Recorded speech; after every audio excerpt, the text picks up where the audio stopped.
Well, wrapping up our current episode is Federation Focus. And the Federation Focus for today was based on a newsletter that I saw 2 months back, and it was a President's Project. You know, we talked a few episodes back with the North Carolina President's Project, but this one is really got my attention. So, Vermont State President's Project is Dress a Girl Around the World. And that president is Beverly Palmerine. And I was just really struck by that. It sounds like an amazing project. Yeah. So I did a little research. And what in the world? So Dress a Girl Around the World is a project of Hope for Women International, and it's associated with the WHO and Doctors Without Borders. What great organizations to be associated with. True. And the next slide has some details. So it began in 2008 with the idea of providing girls with beautiful new dresses with a distinctive identifying label, signaling the girl wearing it is looked after and cared for. Why? Because it discourages sexual predators. What? So, yeah, the next one is notes that. So, and honestly, since 2009, they have had 2 million dresses that have been carefully created and crafted by women around I think it's globe now. It sounds global. Yeah, and distributed in over 81 countries. Wow. So when the dress is given, the girls and their parents are educated on how to watch out for sex traffickers. And what an important thing to do for a young girl. Yeah. So if the girls and families are educated, they're less likely to be swayed by promises of money.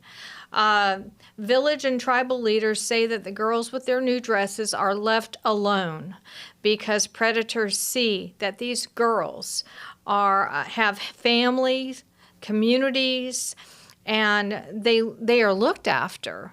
So I really applaud Beverly for doing this, and perhaps, their small group, they weren't able to participate in 2 million, but it's really fantastic, Dana. Well, I tell you, just hearing about it, it makes me want to get my sewing machine out and remember how to sew. Yeah. Because it's been so long since I've sewed that I don't know if I could do it. But I would love to be involved in a project like this. Yeah. So is there something that I could do if I couldn't? Yeah. Well, so you can go to Dress a Girl Around the World. And that website, you can actually buy a dress kit. Mm-hmm. Now, granted, you still have to sew it together, or you could take it to a seamstress and have them sew it for you. But the dresses are very simple. They're all basically like a straight neckline and a flare, and because it fits more girls that way, and it's elastic at the top, and then cute ties, so it's completely adjustable. But it's a great thing. Fun pockets on them, and of course the label that is sewn on. The label is you so would need important. to contact the Dress a Girl Around the World for the labels.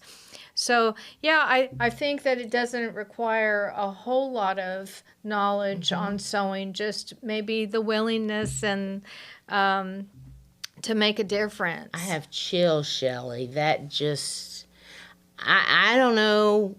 It's going to take me a while to get started, but I think you've sold me already. I'm going to go get that sewing machine I out. I got one, and I'll pull mine out every now and then. So, yeah, that's awesome. So, leading into that, it really made me go from one thing to the next, and we're talking about human trafficking.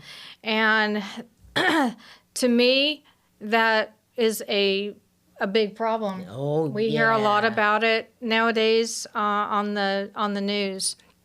And the next slide shows sex trafficking. I mean, that poster was from the North Carolina Human Trafficking Commission. Wow. So we actually in North Carolina have a trafficking commission. It is a global issue, however.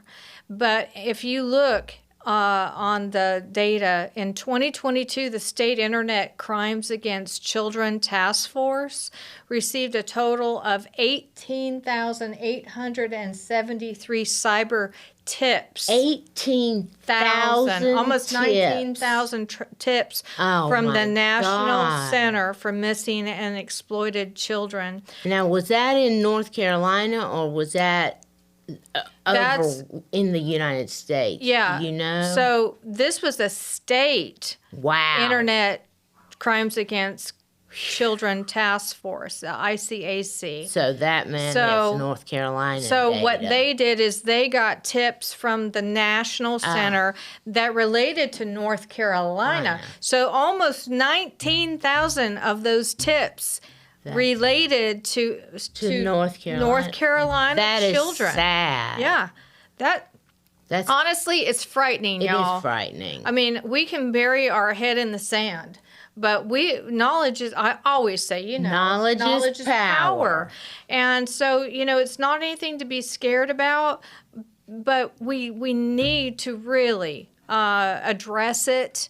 And there are some things I'm going to talk about in a little bit about what we can do.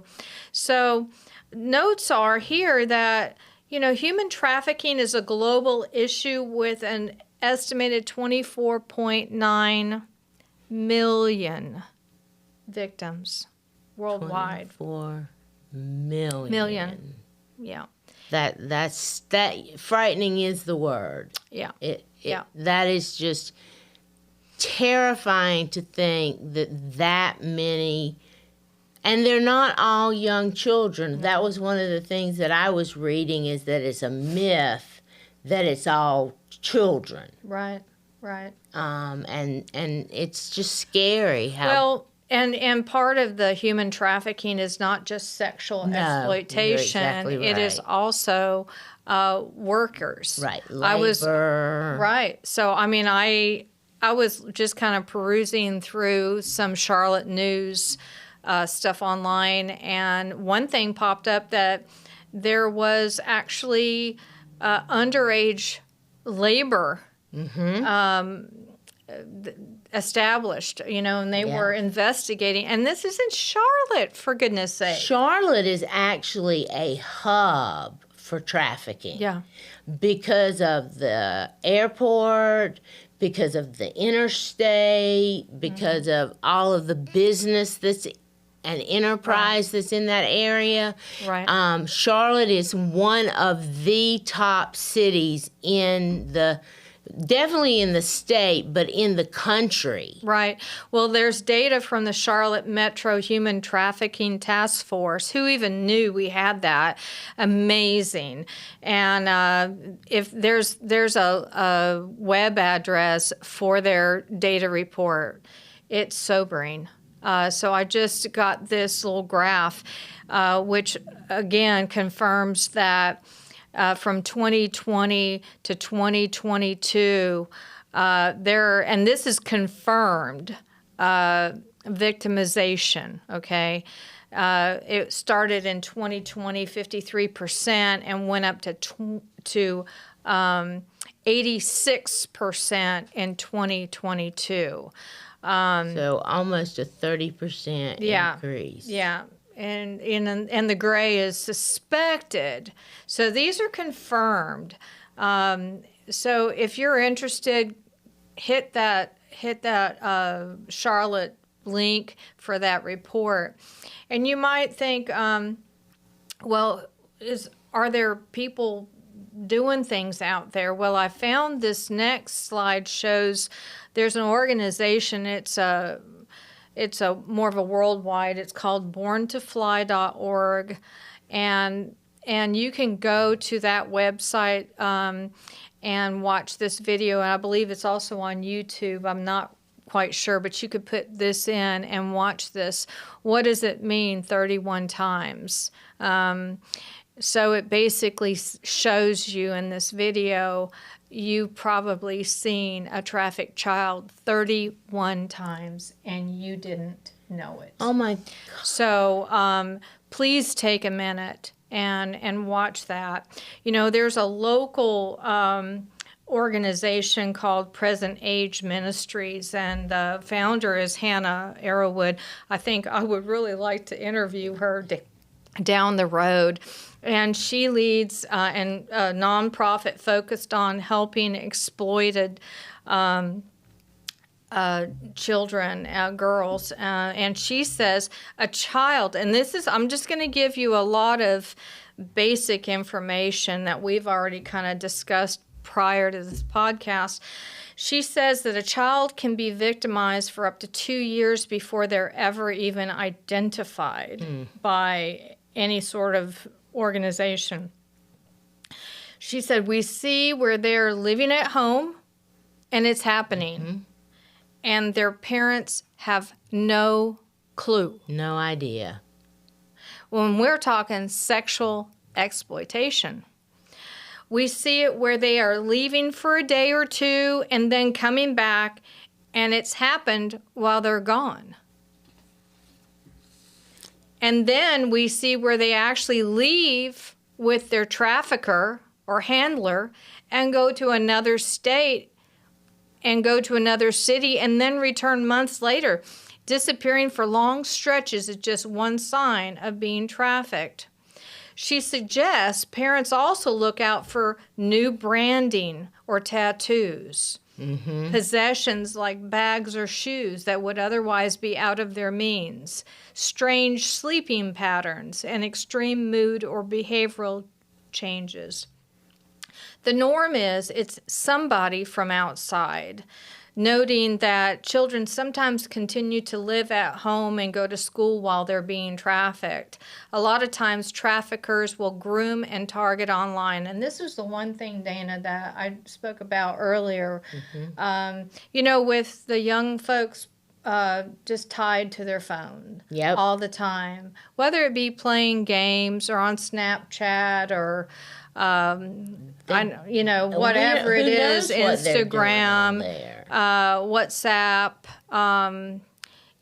These predators know that where to fish, if you want to say it that way, and they leave areas where these kids click, and all of a sudden they're connected. I was noticing in some of the reading that I was doing that they can even hack into games and things that the teenagers or and the converse children with them and communicate with them that way. Right. You know, things that we would never think of. Right. These traffickers are just really smart. So we're seeing victimization and recruitment come from every social media platform. So Present Age Ministries, alongside with other partner groups and agencies in Charlotte Metro, in the Charlotte Metro Human Trafficking Task Force, conducted a study on the scope of child exploitation in the county and finding cases linked to 42 of the county's zip codes, which is half. Yep. So that's crazy. So, I mean, I'm really about, well, you've given me a problem. So, Shelley, Dana, what are we going to do? what are we going to do about it? So, I think the first thing is be aware. Watch that video 31 times.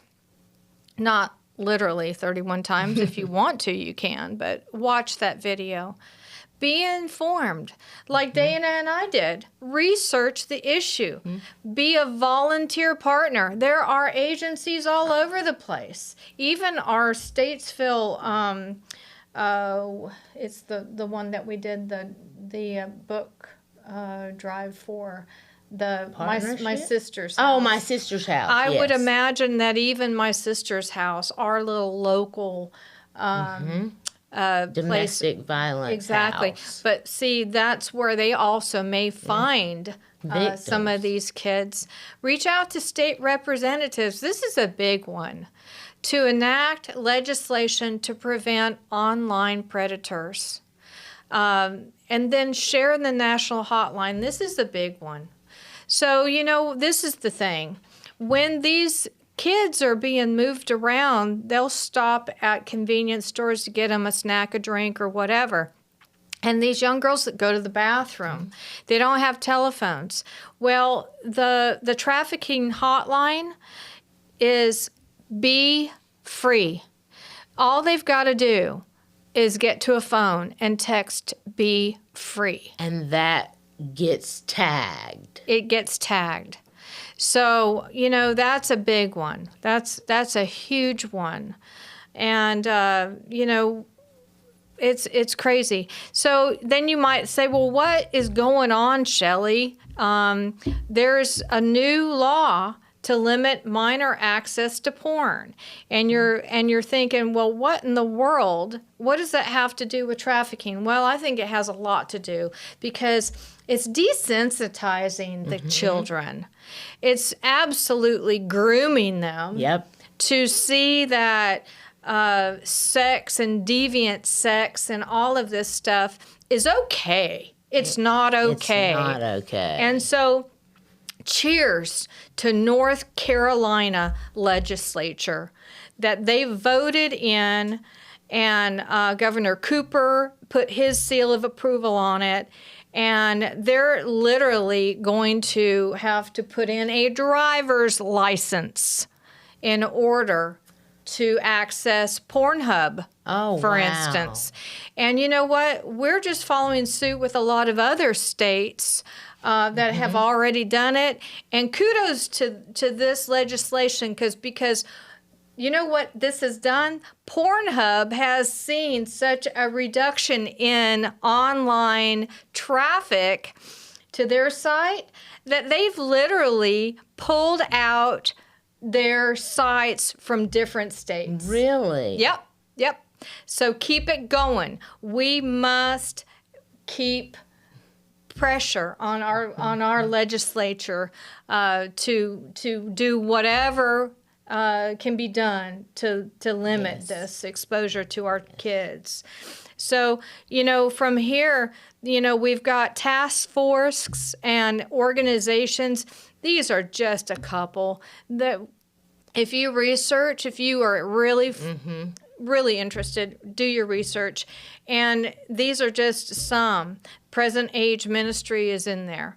So we've got Charlotte Metro Human Trafficking. We've got Stop North Carolina, Stop Human Trafficking. We've got Born to Fly that has curriculum and the video, and then NC CASA, which is the the North Carolina Coalition Against Sexual Assault. So yeah. Well, I tell you, it's really everywhere. It is. This problem. It's endemic. You hit the nail on the head. I mean, and you can find problems with any socioeconomic group, with any ethnic group, with all stages, and we do need to do something about this problem. Right. And what I was wondering is, would you just quickly review some of the signs or symbolism that the parents could look for? Yeah. Because you've got it in your notes. Yeah. So we can actually.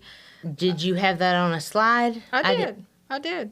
I would just like to reinforce what parents should watch out for. Right.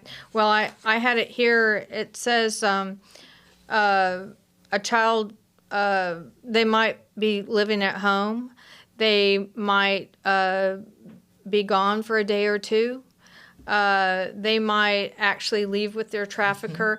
They might come back with new branding. I saw a scary picture. It was a young girl that had like a UPC code on the back of her neck. It was like a scan code. Yeah. I don't know if that was real or AI or whatever, but new tattoos, possessions like bags or shoes that they can't afford, that you can't afford. Strange sleeping patterns, like are they maybe having bad dreams? Are they having trouble sleeping? Are they getting up in the middle of the night and maybe sneaking out? Yeah. Extreme mood or behavioral changes. So, this is we're living in a fast-paced society where a lot of us are just working to survive, and having children is important to us, but sometimes we get busy and we just don't pay attention to our children. You're exactly and because right. another data point was there was a large, I'm going to say 69% of the kids that are picked up, or even say if they're working a mall, they have already been abused, sexually abused. So these handlers, these traffickers, they can pick them a mile away. They know how to pick those children. Exactly. And I do want to say just very quickly that it's not just children, though. Oh, absolutely not. And the other point that we need to emphasize is that trafficking is not just sexual. No. I know you mentioned labor. that, but it is also labor. Right. Trafficking, underage labor trafficking. Yeah. And so I just wanted to re-emphasize that point. Right. But thank you, Shelley, for presenting such a wonderful, I hate to use the word wonderful, but it is a wonderfully important topic. It is. It is not something that is wonderful, but it is important. Tragic. It is tragic is a better word to know about. And I hope that the Women's Club, as we try to make a difference, can do something about this project. Well, it's lit a fire under me, and hopefully it has. You've lit one under me. All right. Well, thank you again for listening to A Servant's Heart podcast, and we'll see you next time. Thank you for coming to watch our podcast. You've been listening to A Servant's Heart, sponsored by the Statesville Women's Club. We are located at 515 West End Avenue, Statesville. To contact us, you can email us at statesvillewomansclub@gmail.com or call 704-761-8208. Our website is statesvillewomansclub.org. Remember, that's Statesville Women's Club with an A.org.